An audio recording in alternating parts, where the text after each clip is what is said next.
Se tem história, tem voz. Se tem Piscinate, tem emoção. Vem com a gente celebrar os 40 anos da nossa escola no Rebobina Piscinate. Há 4 décadas nasceu uma escola, e com ela milhares de histórias, momentos e vidas transformadas. Um mergulho no coração e na memória de quem fez parte dessa caminhada. Está no ar mais especial Rebobina Piscinate. Eu sou Johanna. Eu sou Giovana. E estamos aqui hoje com o nosso convidado, Adriano dos Santos. Pode nos apresentar um pouco pra gente? Claro. Meninas, primeiro eu queria dizer parabéns pelo projeto de vocês, parabéns por participar de um projeto como esse. Fico feliz de ver a minha escola com as coisas diferentes acontecendo. Eu falei com a professora, né, que a professora Marli nos convidou. Acho que fazem 21 anos ou 22 anos que eu não piso na escola. Eu depois que saí da escola, eu vim aqui jogar, frequentei algumas coisas, mas exatamente estava pensando comigo em casa. Fazia 22 anos que eu não colocava os pés aqui na escola. Encontrei pessoas conhecidas ali na porta da escola, acho que essa relação é super legal. Gostei bastante. Bom, eu sou um sinopense de nascimento, minha família chegou aqui em 70 e alguma coisa. Só saí estudar, eu estudei, depois voltei aqui para Sinop de novo. Criei raízes, hoje eu tenho meu escritório, eu estou como arquiteto aqui na cidade. Só que eu permeei alguns outros lugares, outras empresas, até chegar onde eu estou fazendo meu escritório hoje. Que tal começar falando um pouco sobre você? Quando era aluno da Escola Piscinate, como foi essa fase na sua vida? Bom, eu fui um aluno, década de 90, né? Então, eu peguei muito, que a gente chama, hoje vocês chamam, é mais novo, chamar de bullying. A gente sofria muito. Só que não tinha essa característica. Só que eu tenho muitas lembranças, mesmo com essa história desse bullying, dessas questões, eu tenho muitas lembranças boas. Eu tenho amizades hoje que eram de pessoas que na época a gente tinha esse contraponto, né, esse entrave. E eu via que era tudo muito saudável. E hoje eu converso com todo mundo dessas pessoas que eu tinha, né, do meu ciclo de amizades. Encontrei uma colega que hoje é assessora jurídica no Atacadão. Então, assim, foi uma época muito boa para mim aqui na escola, né? Eu guardo boas lembranças, desde o meu primeiro ano que eu estudei primeira série até no finalzinho do ensino aí. E tem algum momento, assim, que você guarda com muito carinho da escola? Tem vários, na verdade. Eu sempre pratiquei esportes, então eu sempre joguei pela escola, sempre estava ativo nessas questões esportivas, né? E de festas também. Teve um evento, que eu não lembro quando foi, ou que período foi, mas que foi através da professora Dulcelina, que ela criou pra gente, e a gente fez uma festa cultural, em que a gente vinha cada um trajado de um tipo, e eu vim de gaúcho, e eu tenho essa foto até hoje. Olha, prof, eu tenho essa foto. Eu tenho essa foto até hoje da gente trazendo. Então, foi a última festa, um evento que eu guardei assim no coração, que foi mais recente, né? Quando eu era muito pequenininho, eu não lembro do primeiro ano, sexta série, eu não consigo lembrar muita coisa. Mas esse foi um momento que ficou gravado para mim, que foi essa festa. Eu acho incrível, né? Porque ele teve a mesma ideia dos gaúchinhos que nem a gente tem. A gente mesmo na escola, a gente traz chimarrão, a gente traz as coisas pra gente incentivar a cultura gaúcha também. Quando estudante, você se preveria como? Um estudante dedicado, criativo, bagunceiro ou um pouquinho de tudo? Não, eu era da primeira fileira e estudava pra caramba. É bem inteligente, então. Eu lembro, tem uma passagem interessante que a gente tinha 2 sextas séries aqui no colégio, a sexta A e a sexta B. Era uma briga muito grande entre a sexta A e a sexta B, porque nessa época era uma briga para ver quais alunos tinham maior quantidade de nota 10. Isso eu nunca esqueço. Então era sempre briga, ninguém queria participar da B, porque a turma da A sempre tirava mais. Eu lembro que a gente estudava à tarde aqui, inclusive, no colégio, né? Estava aqui atrás, inclusive. Então tinha eu era um aluninho da primeira carteira mesmo. E assim, como você já era um aluno tão inteligente, assim, teve algum professor que marcou a sua vida? Vixe, vários, eu lembro os nomes. A professora Aparecida, que inclusive é uma história legal que eu posso contar depois, que eu revi ela agora, depois, na pandemia. Ela foi minha cliente e eu reconheci ela pelo tom de voz. Ela chegou no escritório, por indicação de um amigo, que ela queria reformar um apartamento. Tudo de máscara, tranquilo. Ela entrou e comecei a conversar, ela com o esposo dela, ela falando comigo, e eu atendendo ela, e ela conversava comigo, e eu só vi o olho dela, ela tinha um olho verde, eu nunca esqueço. Isso foi me incomodando, porque aquele som daquela voz foi me sendo familiar. Só que eu tava com vergonha de pedir pra ela baixar a máscara, porque a gente tava depois de pandemia, essa questão toda. Em algum momento da conversa, eu olhei pra ela e falei assim, a senhora pode baixar a máscara, por favor? Quando ela começou a baixar a máscara, eu não tinha perguntado o nome dela, eu tinha perguntado só o nome do esposo. Eu olhei pra ela e falei assim, a senhora foi minha professora Aparecida da sexta série de português. Ele lembra até que série foi. E aí depois, hoje ela é uma grande amiga, a gente fez o apartamento dela todinho e foi uma boa memória para mim, assim, do colégio. Bom, a Rogéria deu aula aqui, foi minha técnica de voleibol, então, assim, parte da minha vida durante muitos anos. A professora Dulceline é minha amiga até hoje, a gente toma café até hoje, eu vejo ela até hoje. Marcelo, que também foi professor de educação física aqui na época que eu estava, hoje eu vejo ele quase todo final de semana alternativo, que eu jogo voleibol com o pessoal dele lá. Mas teve a professora Maria Clara, que depois foi minha professora na Unemate, quando eu fiz matemática. E o engraçado é que a Maria Clara, quando eu fui fazer o vestibular de arquitetura, ela era fiscal de sala. E aí, no meio de todo mundo lá, tinha muito, na época que em Sinop não tinha muitos cursos superiores, era a Unemate que tinha matemática, letras, pedagogia, né? Cursos básicos e alguns cursos na Federal que eram cursos provisórios. E eu lembro que quando ela leu a arquitetura, ela olhou para mim e disse: nossa, que chique. Eu nunca esqueço dessa frase. Ela disse: nossa, que chique. Ia fazer arquitetura. E ela foi a minha professora do ensino médio todinho. E eu lembro que a Maria Clara, na época, ela era muito... Ela era à frente. Aqui no colégio, a gente não tinha, na época, geometria. Era matemática simples. Ela foi a única que implementou geometria analítica e descritiva para a gente na época da escola. Então, eu lembro disso, que tinha uma aula na semana que ela mandava virar o caderno e do outro lado era geometria.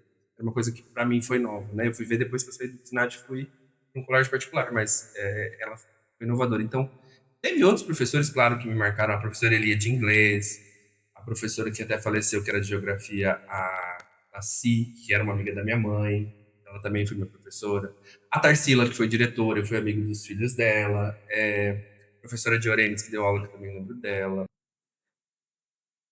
Ixi, eu vou lembrar de todos os professores aqui, gente. Eu vou até o professor o Marcos Paulo de português, o Aparecido de português e matemática, o Aparecido de matemática. O Inácio, adorava o Inácio, foi meu professor de história. Gente, tinha muita gente que eu acho que eu vou lembrar. Assim. E sabemos que você gosta muito de esportes, né? Porque deu uma fuscada no seu Instagram. Nossa. Como isso te ajuda mentalmente e fisicamente? Hoje, assim, eu sempre pratiquei esporte, desde sempre. Inclusive, a minha turma do Piscinati, da sétima série, das meninas, foi aqui. A gente começou a jogar voleibol todo mundo junto. Todo mundo junto, a gente foi pro ginásio e foi uma, né? Então, eu joguei durante muitos anos, parei a faculdade, na faculdade joguei alguma coisa, depois que eu me formei, eu fiquei um lapso de tempo ali, de 5 anos, sem fazer muita coisa, porque formei, eu queria trabalhar, e tipo, né? E aí depois eu voltei. Hoje, por exemplo, é uma válvula de escape, porque assim, curso de arquitetura, curso não, atuar como arquiteto, ele é bem desgastante. É difícil, não é fácil. E a gente lida com muito cliente, muita gente, né? Então, hoje é uma válvula de estresse mesmo, escape de estresse. Assim, dar o meu horário de 5 e poucos, 6 horas no meu beach tennis, que é o que eu faço hoje, nada me impede, estou correndo para lá. E eu acho que isso eu carrego desde a infância, né? Eu comecei isso na infância e acho que isso é muito importante no resto da vida, inclusive. E a gente viu também que você ama viajar. E para quais lugares você já foi? Deixa eu ver se eu lembro. Aqui do Brasil, os únicos lugares que eu não fui assim a fundo foi a parte do Amazonas. Né? Roraima também eu não fui muito.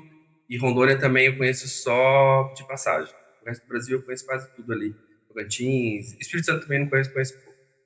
Agora, fora do país, eu já fui para o Paraguai, eu já fui para a Argentina, já fui para Peru, já fui para o Equador, aí eu já fui para Cancún, México,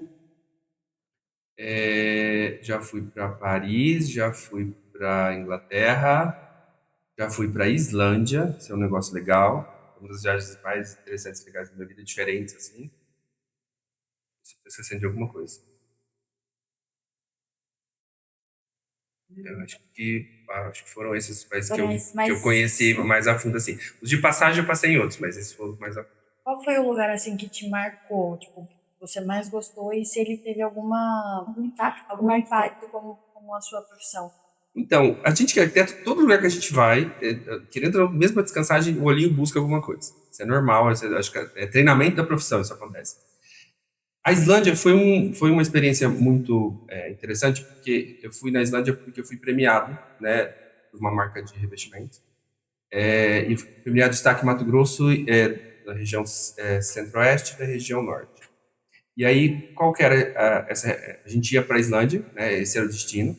Nós ficamos 10 dias na Islândia buscando o repertório, né, para ir para a fábrica dessa empresa de produtos e criar uma linha de revestimento. Então, eu participei desse processo todo, dessa criação dessa linha. E aí, o que me marcou? Culturalmente, a forma de viver dos islandeses é muito diferente, porque pensa, é uma ilha de 200 mil habitantes total do país. Muito longe, fica 3 horas de teco-teco da Inglaterra ou da França. Só tem oceano de todos os lados, não tem o que você fazer. Você só chega de barco ou chega de avião. Eles têm 4 meses de luz no ano, né? Assim, teve uma luz natural, e 4 meses o resto é escuro e gelo, sempre frio. Eu fui na época do verão e peguei -5. Então, o inverno, né? Então, a forma de viver deles é muito diferente. E a arquitetura deles é adaptada para o clima e para a região, né? Então, os prédios são revestidos de alumínio, porque tem uma questão térmica. Eles não têm madeira, tem que importar madeira. Então, quanto menos eles conseguirem usar madeira, melhor. Então, assim, do ponto de vista de arquitetura, e o maior escritório de arquitetura de lá, brasileiro é um sócio. O brasileiro está no mundo inteiro, né? O brasileiro é sócio. Então, assim, me marcou muito a forma de viver, e a arquitetura interfere na forma de viver das pessoas, isso é um fato, e das construções, nas técnicas construtivas que eles têm hoje lá, né? E a gente visitou um prédio em construção, é muito diferente. Então, esses dois são, e culturalmente eles também são muito diferentes. São considerados o povo mais feliz do mundo, e lá não tem diferença social. O filho do mais rico estuda na mesma escola da pessoa que teoricamente é mais pobre, vamos dizer assim. Então não tem essa diferença social. O presidente está no poder há não sei quantos anos, então eles são muito resolvidos quanto a isso. E de onde surgiu, assim, o desejo de atuar na área da arquitetura? Na época de infância, de colégio, tudo, eu nunca pensei em arquitetura. Porque da minha realidade, eu vim de uma realidade muito humilde, era muito longe, assim, né? Era uma diferença. As pessoas me diziam sempre que eu tinha aptidão para a área de ensino. Eu sempre pensei em ser professor, sempre, sempre. As pessoas vinham falar comigo, os tios, as minhas tias, até as amigas da minha mãe que eram professoras falavam, olha, eu preciso ser professor e tal. Em determinado momento da minha vida, eu fui trabalhar numa madeireira, que era de uma parente. E lá a gente dava muito com construção civil.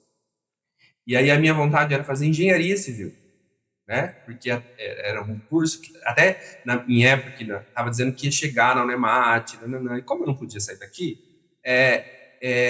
eu tinha que fazer engenharia civil. Em determinado momento, eu conheci uma pessoa que fazia arquitetura em Barra do Bugres, que era Unemat em Barra do Bugres. E eu comecei a trabalhar com 14 anos. Então, nesse período, eu sempre fui guardando uma grana. Nesse meio tempo, eu passei em matemática, eu fazia matemática já na Unemat, só que era um curso que eu estava frequentando. Eu não, né, inclusive, alguns professores aqui do Sinat eram meus professores da matemática de lá. Eu passei em educação física. Bom, eu praticava esporte, passei em educação física na Federal de Cuiabá, mas eu era muito novo, eu tinha 18 anos, eu ia fazer 18 anos e minha mãe deixou eu ir. Eu disse, não, você não vai para estudar fora na Federal. Deixei passar aquilo também, que era uma outra vibe, muito novo. E aí, quando eu passei para arquitetura, eu resolvi. Falei assim, mãe, eu tinha uma grana guardada. Então, esse primeiro tempo eu resolvi. Depois minha mãe me deu suporte, meus irmãos e tudo mais. E ela surgiu porque, como eu estava lidando com essa história da construção civil, e a construção civil a gente já via que crescia muito em Sinop, eu gostei do processo, eu gostei de estar em obra, eu gostei de estar lidando com quantificação de material, orçamento, essa questão toda. Deixando um pouco que eu só não entendia que existia uma parte de arquitetura, ela é da área de humanas, né, ciências sociais aplicadas, ela não era de exatas. Então as pessoas confundem um pouco. Engenharia é da área de exatas. E aí eu não entendia que tinha essa parte de humanas por trás, a parte de criação, a parte, né, que é muito diferente do que eu estava lidando, que era a obra, efetivamente. Então foi nesse processo. Quando eu cheguei na faculdade, eu me apaixonei pelo processo criativo, principalmente. Então, acho que casou e eu falei assim, é isso que eu preciso fazer na vida. E quem foi, assim, a pessoa que te incentivou durante a carreira e aqui no Piscinat? Eu preciso dizer que sempre foi uma grande incentivadora de ir para frente, foi a professora de Celina. Ela sempre foi, e hoje ela me acompanha, ela me manda textos e tal, né, do aluno dela. Ela sempre foi uma professora que para nós, eu não sei se para todos os alunos, mas eu acredito que sempre que a gente sai com ela na rua, ela encontra todo mundo. Ela sempre foi uma incentivadora. Ela era professora de educação física, ela sempre foi de achar serviço para aluno, ela ia atrás de... Né, e ela sempre falava assim, filho, ela chama de filho, você precisa ir estudar fora, filho, você precisa fazer não sei o quê, filho, você precisa... Nananã. Então, daqui da escola, ela sempre foi uma grande incentivadora. E na vida sempre foi minha mãe. Ela é falecida hoje, ela até hoje é um símbolo muito forte para mim. ela sempre foi a grande incentivadora. Dos meus irmãos, eu fui o único que concluiu o ensino superior. Meus irmãos começaram a desistir e pararam e tudo mais, e criaram suas famílias, e deu tudo certo. E eu sempre fui o que fui atrás, eu que fui atrás do meu mestrado, eu que fui atrás das pós-graduações, então, assim, mas sempre por incentivo da minha mãe. Eu sempre tinha negativas para muitas coisas, mas quando eu falava, eu quero estudar, não existia. Não dá um jeito. Minha primeira pós-graduação, eu estava na faculdade ainda, eu estava no penúltimo ano, e eu liguei e falei, mãe, eu preciso fazer uma pós, mas como é que eu vou pagar? Ela falou, vai fazer. A gente dá um jeito. Assim, na graduação ainda eu comecei essa primeira pós-graduação, né? Engenharia de segurança. E como arquiteto, agora na visão de arquiteto, com o avanço, né, das inteligências artificiais, você entende ela como um apoio, né, para a profissão ou uma ameaça? Sempre é um apoio. Principalmente na área de arquitetura. Como eu falei, acabei de falar para vocês. A arquitetura, ela é da área de humanas. Né? A gente precisa, enquanto arquiteto, entender o que o cliente precisa. E os clientes não precisam de uma imagem gerada por IA, porque tem todo um monte de informação por trás. Você tem uma maneira de viver, você tem uma maneira que você cozinha, você tem uma maneira que você dorme, você tem uma maneira que você convive com a sua família, fazendo festa, não fazendo festa, numa sala de cinema, jogando videogame.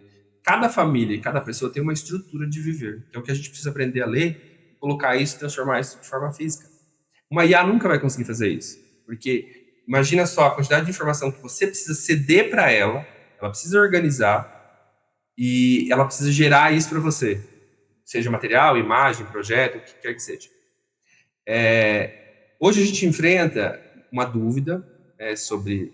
Hoje as IAs estão muito mais na área visual, né? Na parte técnica ainda elas penam um pouco. Mas, por exemplo, antigamente, quando eu comecei a me formar, para gerar uma imagem 3D fotorrealística, levava dias, porque os computadores não eram potentes, e até modelar, até gerar aquela imagem 3D para o cliente, não sei o quê. Uma que profissionais eram caras e nos escritórios não demorava. Hoje, com dois, você pega uma foto que você quer, você fala, manda no chat GPT, por exemplo, que nem é uma IA específica de arquitetura, de geração de imagem, e ele gera um render para você.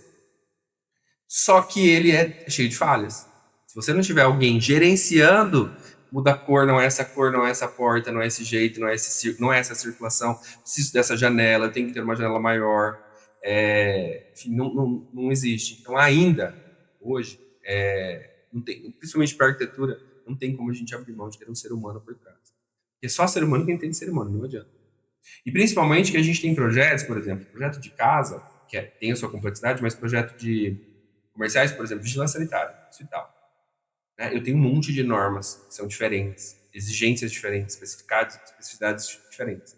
Uma IA pode notificar tudo isso para você, mas como é que ela vai aplicar isso na realidade do seu consultório, do determinado hospital que é de oncologia? Então, isso é muito difícil ainda.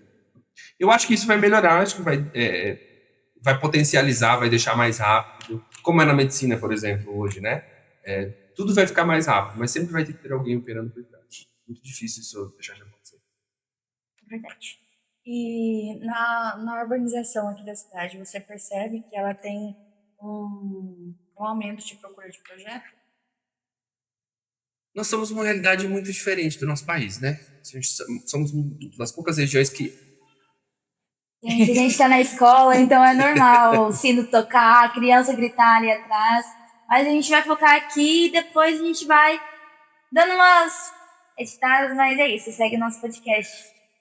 A gente é uma região muito atípica, como eu estava falando. Então, eu digo que a gente na região aqui, a gente é muito abençoado, né? A gente nunca teve grandes crises, a gente nunca teve grandes problemas, e a nossa cidade sempre vem crescendo. A gente nunca viu Sinop nesses anos que ela existiu, e eu sou nascido aqui, dizer assim, lá, deixou de crescer, não cresceu, né?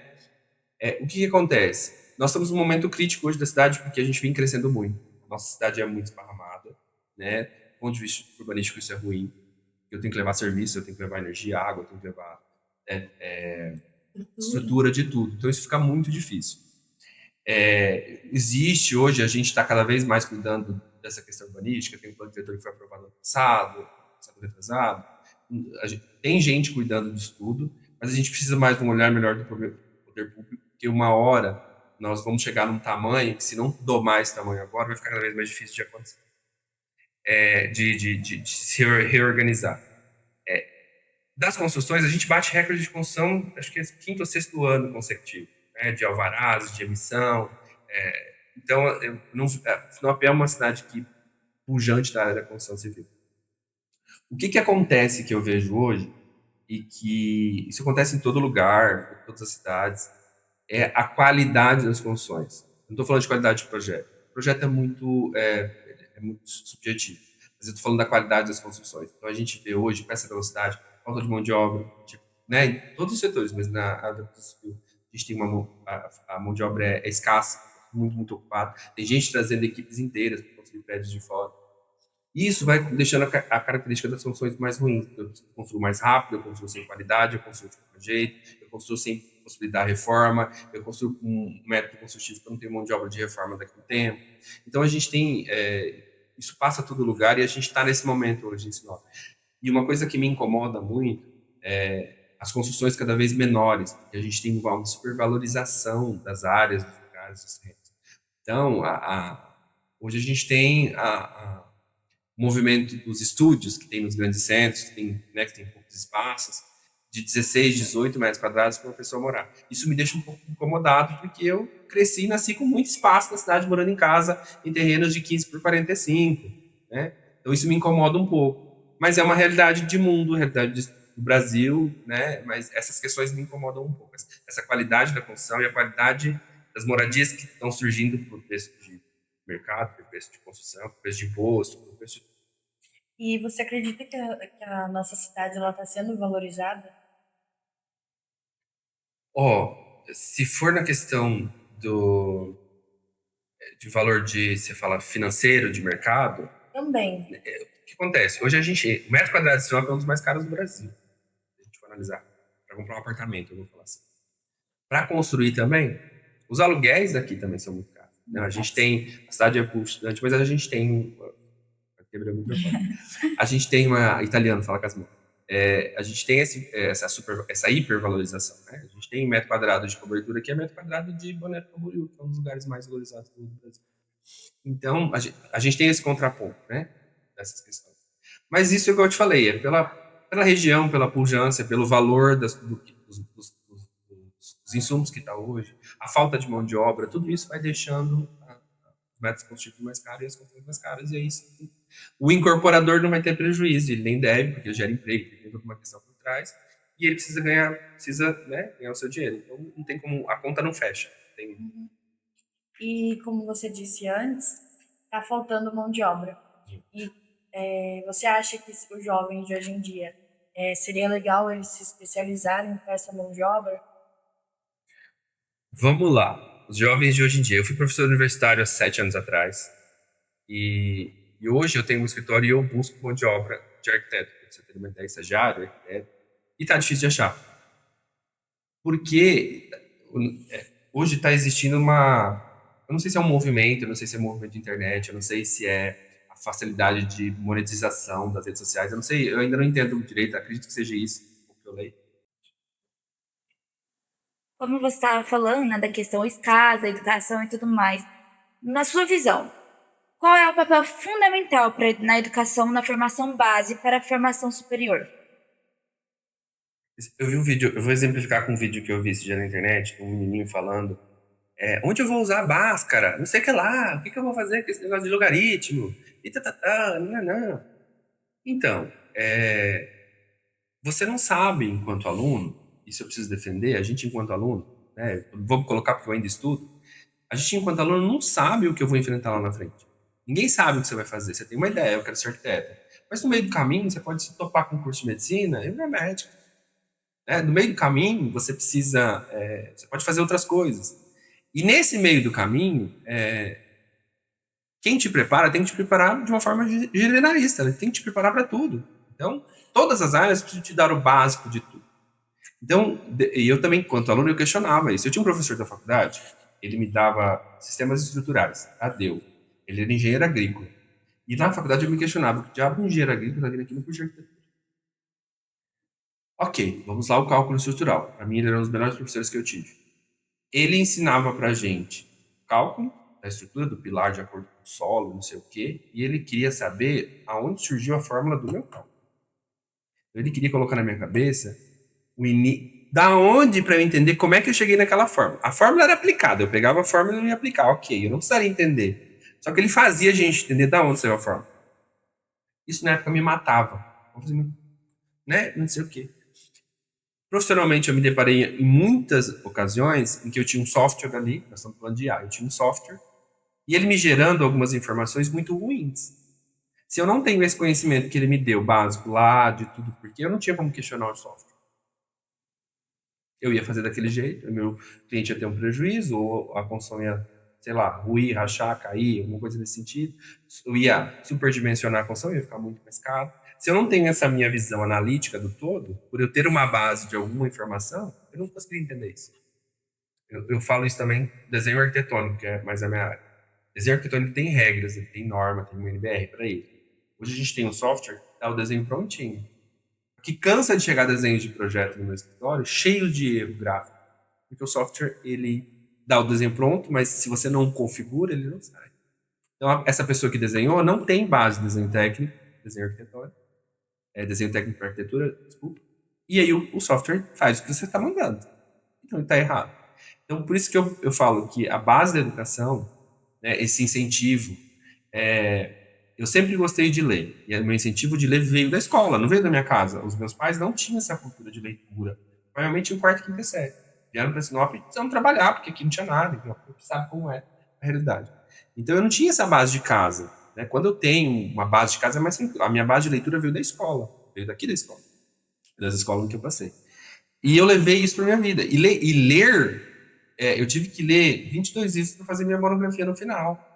Então, eu tive que comprar e ler no meu período de 6 meses esses 22 livros, mesmo que eu não quisesse, fora os outros que eu já tinha, para poder fazer minha monografia.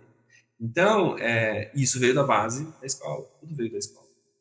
Hoje, eu acredito cada vez mais que, por exemplo, eu fiquei feliz de ver aqui no colégio ter uma rádio. Na minha época, isso não existia, era uma realidade muito diferente. A gente vinha para a sala de aula, educação física e acabou. Poucas vezes a gente tinha alguma coisa lúdica na escola. Isso é muito importante. Eu acredito que quanto mais profissionalizante eu acho que a escola for, o direcionamento do ensino for, melhor. E uma coisa que também me preocupa eu estava vendo os índices esses dias, a gente sempre teve métodos e parâmetros de avaliação. E hoje, até nas faculdades superiores, a gente tem cada vez menos. E aí a gente, na vida, tudo é causa e consequência. Né? Se eu não sei e eu fiz errado, eu tenho uma causa. E eu vejo que na área de ensino do Brasil em geral está difícil isso. Né? É difícil você entender isso. Você precisa estudar para você atingir uma meta, para atingir uma nota, para você estar apto, para você seguir em frente. Então, e na minha época, isso existia. Eu tinha esse parâmetro, eu tinha essa regra. Você precisa entender, você precisa saber, você precisa provar que você sabe, para você seguir em frente.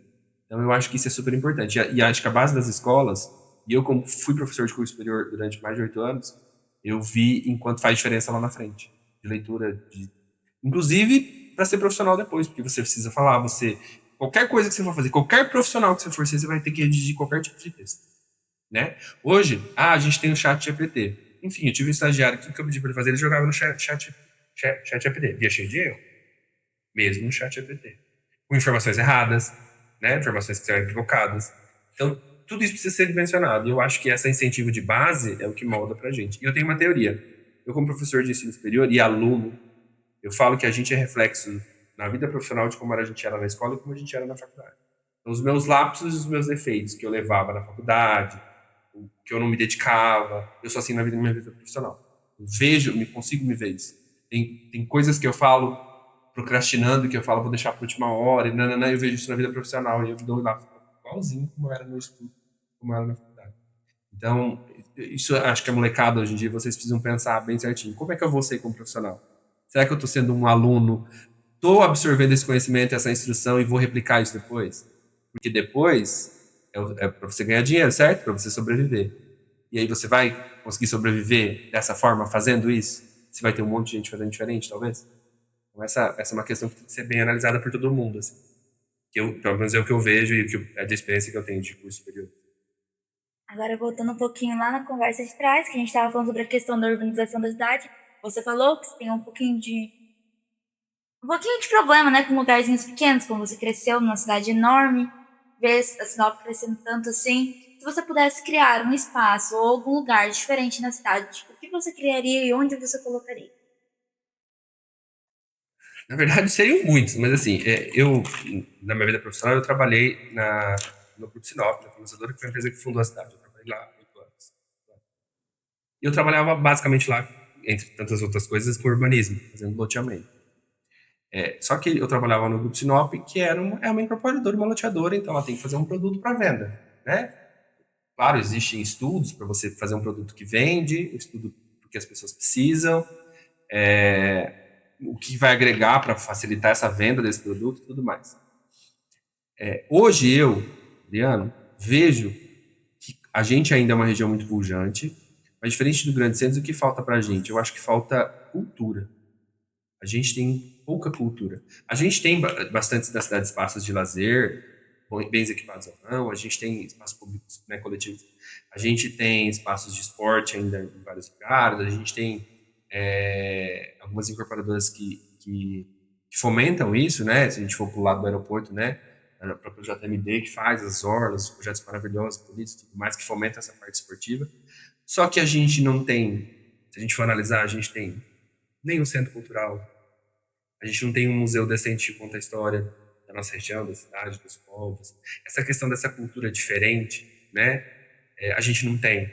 Então, eu acho que Sinop poderia ganhar galeria de arte, se não for a Mari Bueno fomentando e alguns poucos outros artistas que fomentam, que vão para a internet falar sobre isso, a gente não tem, né? A gente tem pouco. E aí isso muito vem do interesse lá da base do estudo, que eu não tenho isso na escola, não coloco isso na cabeça das molecadas, que precisa, que é legal, que isso abre mente. E eu vou contar uma coisa para vocês, olha como é engraçado. Uma equipe do meu escritório, eu peguei todas as meninas, eram 4, a gente viajou para São Paulo para participar de da Revestir, que é uma feira de revestimentos, e lá eu levei elas para vários lugares nessas questões. Tinha uma das meninas que não tinha nunca ido para São Paulo, nem viajado, saído do Mato Grosso. E a gente foi no museu. E ela tava meio torcendo ali, assim, o que eu vou fazer no museu, ficar olhando esse monte de quadro velho, que era um museu histórico. E aí nós estamos lá olhando, passando o tempo e falando e conversando sobre os quadros, nós caímos na frente de uma tela de 3 partes, uma maior e 2 menores. E era uma tela muito chocante, assim, era uma tela, resumindo para vocês, uma era uma festa com uma mulher casando, a outra era uma mulher entregando uma criança para uma senhora, que tinha um forno de fundo, saindo uma fumacinha com o rosto de bebê, e na outra tela, essa mulher sozinha morrendo no deserto. Eu parei e fiquei analisando o que ela queria mostrar com aquele monte de desenho. Na minha cabeça eu viajei. Acho que eu fiquei uns 20 minutos olhando aquilo, tentando entender o que aquela tela... Chegou a outra colega arquiteta, ficou a mesma... Porque ela foi chocante. E a gente foi tentando resumir depois, virou a tela, virou a conversa, a nossa interação, até o jantar da nossa dormir. E ninguém foi para a internet pesquisar o nome da tela para saber o que ela realmente queria dizer. Depois nós chegamos aqui no escritório, a gente foi ver o que era, né? Olha o poder de reflexão, de análise crítica, de uma simples não, mas uma tela no museu. Entende? Isso levou a gente a ser direcionado. Se não tem um vetor que pega aquela minha aquela minha colaboradora lá do escritório, que leva no lugar, que faz com que ela tenha essa análise crítica, não existe. Então eu acho que Sinop precisa desses espaços mais culturais que a gente tem pouco, né? A gente frequenta pouco, não tem pouco, não tem, a gente busca menos. Eu vejo que quando existe alguma coisa, não tem muito público, né? Porque a gente está sem essa questão, a internet domina todo mundo hoje. Essa interação das pessoas está cada vez mais difícil, né? As pessoas não estão se interagindo mais, não saem mais de casa. Eu estava falando com a professora, meu irmão, eu falei com ele, tem uns 2 meses que eu não vejo ele, né? Eu falo só pela internet, porque é mais cômodo. Então eu vejo que esses espaços culturais para a gente aqui falta bastante. Esses espaços físicos culturais, eu acho que falta bastante para a gente aqui, a gente é bem carente. E que conselho você daria, né, voltando para os jovens em questão da educação, que conselho o senhor daria para os jovens de hoje que querem seguir na área da arquitetura? Cara, eu acho que não só na arquitetura, todas as áreas é estudo, né? E estudo é uma coisa que exige dedicação. Hoje, vocês, essa nova geração, estão cada vez mais, tem muito mais informações na mão e facilidade do que nós, da minha geração, da geração da... Né? A gente tem... a nossa meio de pesquisa era um livro, se tivesse um livro. A gente tinha que sentar numa biblioteca e ler todos os livros. Hoje vocês vão para a internet, vocês têm vídeo no YouTube do resumo do livro, vocês têm podcast, vocês têm... Né? A informação técnica está na mão de vocês o tempo todo. Só que essa nova geração está cada vez mais pouco dedicada. não sabe o que fazer com aquela, e não tem predisposição para o que fazer com aquela formação. Então eu falo assim, estudo é o básico e a dedicação principalmente, porque é difícil, né, ter essa dedicação para orientar o seu estudo.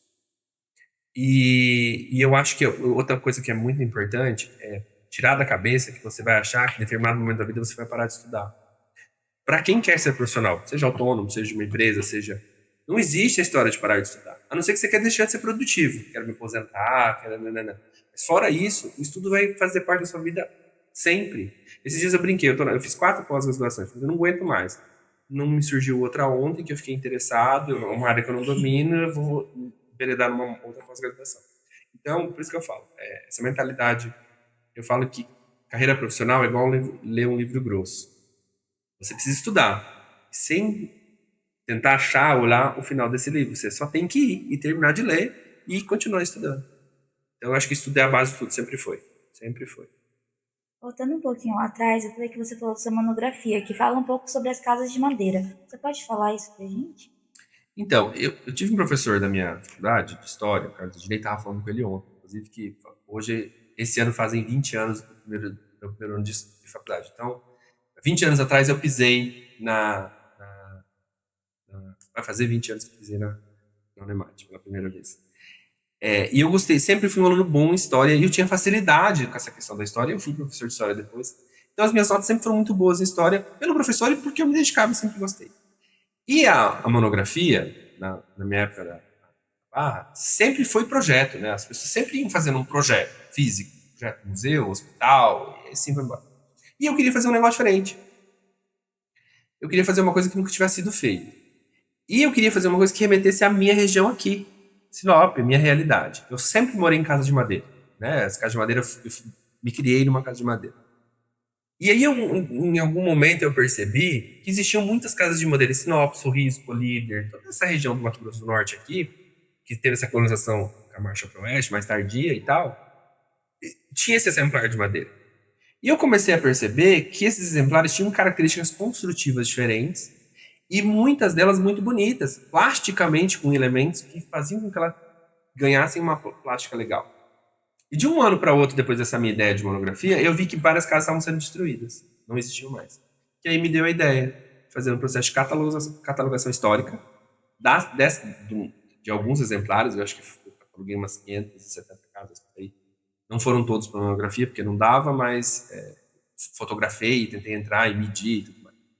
E aí veio dessa história, que foi uma catalogação histórica dessas construções, que já estavam se perdendo no tempo. E aí eu tracei um panorama de origem, de acordo com os documentos que eu tive, desde o Paraná, né, a maioria que veio do sul do país, Rio Grande do Sul, Santa Catarina, até chegar aqui em Sinop. E aí eu fiz esse estudo que virou 4 artigos científicos, um publicado no Seminário Internacional de Expansões Luso-Brasileiras, e virou uma proposta de mestrado que eu não encarei ainda, estou pensando, e brevemente vai virar um livro. Nesse processo de edição para ver se vira um livro. O que é alegria no progresso e o que é alegria na mudança? Vamos lá. Alegria no progresso. Eu acho que quando a gente progride numa meta que a gente tem, essa alegria eu acho que ela é uma consequência, né? Seja a meta que for, profissional, familiar, enfim, de projetos, como a rádio de vocês, eu acho que quando a gente progride acho que ela é instantânea. Alegria no progresso e na mudança. Mudança. Eu sou uma pessoa que eu tenho problemas com mudanças. Eu sou uma pessoa muito de rotina, então quando existe uma mudança eu sofro bastante. Só que a vida da gente é feita de mudanças, nunca vai ser, ela é sempre cíclica, né? A gente nunca consegue estar estagnado em muitas áreas, nem deve. Então eu sofro um pouco com mudança, mas eu acho que a mudança é necessária, sempre é. Seja da forma como a gente pensa, dos estudos, da forma como a gente age, forma física. Eu acho que mudar espaços é importante para o de arquitetura, né? Faz diferença. Eu estava comentando da prof, das mudanças que aconteceram da minha época do colégio para agora, das que não aconteceram, das que estão desde sempre. Então isso é importante. E o que ficou no Piscinati com você, que você guarda assim no coração? Cara, acho que foram as relações que eu fiz. todas as relações, por exemplo, a professora que até hoje, as professoras que me fazem falta, essa relação de ter uma professora sendo minha cliente hoje, eu reconheço ela pelo tom de voz, imagina, na sexta série, sei lá quantos anos eu tinha na sexta série. Então, e o que a gente viu agora, eu chegando a minha amiga de infância, que a mãe dela foi a melhor amiga da minha mãe, aqui na porta do colégio. E eu não via ela há muito tempo. Então, eu acho que essas relações que a escola traz, essas lembranças, eu acho que é o que eu mais levo. E, e aí, e também essa questão do meu direcionamento. No ano que eu estudei aqui na escola, se eu não estou enganado, se eu não estou falando besteira, acho que foi a minha primeira série, o Piscinati tinha sido escolhida a melhor escola do estado. Teve uma conversa assim, eu não sei se isso é verídico. Eu tenho na minha memória isso em algum momento. É a minha primeira série. Primeira sériezinha lá, eu tinha 7 anos de idade. O Piscinati tinha sido eleito no Mato Grosso como a melhor escola do estado. Eu tenho essa memória em algum momento, depois a professora deve pesquisar e me disse se eu não estou louco. Eu até tentei pesquisar na internet se isso foi verdade. Então, assim, eu carrego isso comigo, né? A minha história não tem como negar. E as minhas maiores relações de até hoje e as amizades nasceram aqui. Meu irmão mais velho e meu irmão mais novo, nós todos estudamos aqui, jogos e tudo. Então, eu carrego comigo. E eu acho que o que vem sempre na minha lembrança da escola em qualquer trabalho que a gente ia fazer, colocar o cabeçalho e escrever o nome da escola completa, livro de João Piscinati Guerra. Então, isso assim, é uma coisa que, toda vez que falo de Piscinati, eu me lembro colocando o nome da escola nos trabalhos, fora as relações que eu fiz. E para fechar agora, né, se você pudesse projetar uma nova escola Piscinati, que detalhes não poderiam faltar e o que não poderia faltar? Então, eu fiz um curso na área de edifícios escolares, edifícios de ensino em geral, que tem uma grande arquiteta do Brasil que escreveu um livro. O ambiente escolar é Doris Kovatovsky, uma coisa assim, se eu não estou enganado o nome dela. E no livro dela, que é um livro já antigo, na época, ela já colocava espaços de interação e espaços de vivência em toda a sala de aula, anexas. E eu acho que se eu tivesse que projetar uma escola hoje, eu pudesse implementar um sistema de ensino diferente do que a gente tem tradicional, do corredor e sala de aula, ampliando para laboratórios de praxe em outras escolas, mas a questão do laboratorial, ensinar os alunos atividades pessoais, financeiras, mudar um pouco o panorama, a interação maior, línguas diferentes. Eu acho que espaços para isso, anfiteatros, espaços de teatro, culturais, eu acho que isso complementa toda a realidade escolar aí. Eu acho que se a gente tivesse essa condição de realidade, de implementar isso, e claro, práticas esportivas, de todo tipo que a gente pudesse ter, eu acho que seria interessante, porque escola lida com pessoas diferentes, características diferentes, em tempos diferentes, personalidades diferentes, capacidades cognitivas diferentes, se adaptam a coisas diferentes. Eu acho que quanto mais a gente pudesse ter uma escola diversificada enquanto a isso, eu acho que seria muito melhor. Projetar uma escola assim seria muito melhor. Então, por aqui a gente vai finalizando, né? Mas a gente gostou demais de ter recebido você aqui. Eu que agradeço. Vocês, amamos o bate-papo. E, gente, ficou por aqui. Se inscrevam no nosso canal, ativem os sininhos e acompanhem para muitos mais podcasts. Tchau! E